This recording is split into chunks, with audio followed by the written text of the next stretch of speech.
shared a love that would rival the most classic romantic characters. There were strolls in the park, movie dates, and kisses stolen beneath the stars.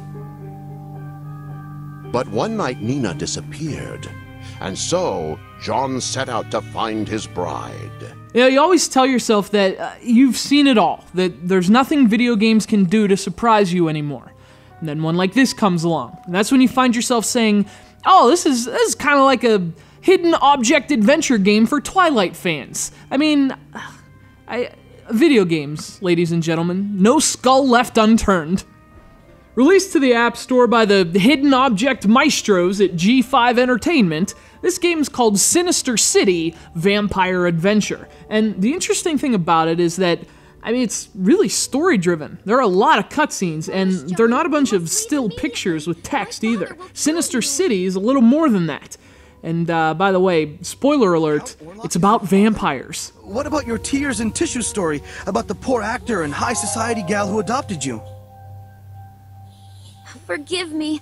I lied because I was afraid you'd... It doesn't matter, darling. To be honest, I didn't believe you then. So if you've never played one of these things, it's really simple. You're trying to find the love of your life, who is evidently lost in a place called Sinister City.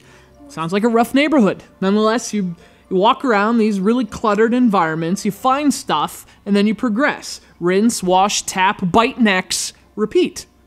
There's not a lot of difference between these kind of games, since the gameplay is always so similar, but the distinguishing characteristics of Sinister City is, again, the animated cutscenes, and unfortunately, it's vagueness. There are a lot of moments here when you have no idea what to do next, and the game does very little to help. I mean, usually you're just waiting to see something sparkle, and then you go there.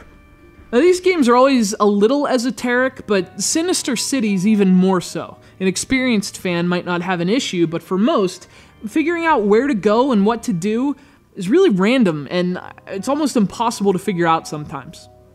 G5 Entertainment has a ton of these games on the App Store, and Sinister City's continuing that tradition. It's a solid hidden object game, notable for lots of reasons, except gameplay. In that regard, it's business as usual. Look at this freaking guy!